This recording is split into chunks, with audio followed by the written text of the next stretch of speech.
Müsahibə mərhələsinin birinci pilləsi özünü təqdim etmə sualı ilə bağlı olur və bəzən müdavimlər özünü təqdim etmə hissəsində çətinlik yaşayırlar ki, biz burada nələri vurğulamalıyıq, nələri vurğulamamalıyıq. İlk öncə onu deyim ki, özünü təqdim etmə hissəsi müsahibə üçün olduqca vacibdir. Çünki bu hissəni yaxşı, uğurlu təqdim etdikdən sonra heç bir psixoloji probleminiz olmursa, ondan sonraki digər suallara da rahat cavab verə bilirsiniz. Amma özünü təqdim etmədə əgər müəllim narahatlıq keçirirsə, məsələn, dili dolaşa bilər, hansısa bir ifadəni düzgün işlətməyə bilər və ya hansısa bir tarixi yanlış deyə bilər, bu artıq sizə ünvanlanan sonraki müsahibə suallarınızı cavablamaqda da bir maneə yarada bilər. Ona görə də hər bir müəllim 1 dəqiqəlik bir prosesdə özünü təqdim etmə hissəsinə xüsusən evdə hazırlaşmalıdır. Mən burada sizinlə bir müdavimimin məlumatlarını, yəni özünün icazəsi ilə məlumatları üzərində deyəcəm, onu sizinlə paylaşacağım, amma siz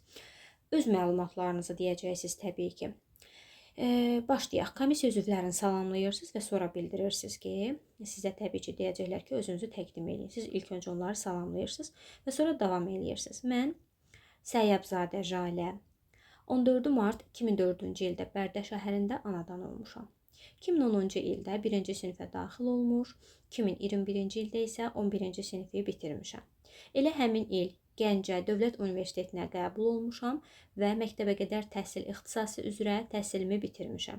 2025-ci ildə universiteti bitirdikdən sonra 29 avqustda keçirilən müəllimlərin işə qəbulu müsabiqəsində iştirak edərək 42,25 bal toplamışam. Məqsədim uşaqlara qarşı sevgi, diqqət dolu bir mühit yaratmaq, hər birinin fərqli potensialını üzə çıxarmaq və müsahibədən uğur qazanaraq bağçada fəaliyyətimə başlamaqdır.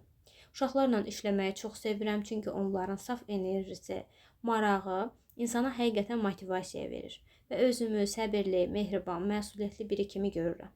Bu qədər məlumatlar kifayətdir. Bir daha vurğulayıram, siz bu hissədə qeyd olunan məlumatları hər biriniz öz şəxsi məlumatlarınızdan əvəzləyirsiniz. Və müəllimlər, doğulduğunuz tarixi, həmçinin 1-ci sinifə getdiyiniz tarixləri deməyə də bilərsiniz. Yəni bu mərhələni deməyib də uğur qazanan namizədlər olur, deyərək də uğur qazanan namizədlər olur. Burada əsas məsələ özünü təqdim etmə zamanı, yəni nitqinizin səlis, aydın olması və məlumatları yanlış şəkildə söyləməməyinizdir.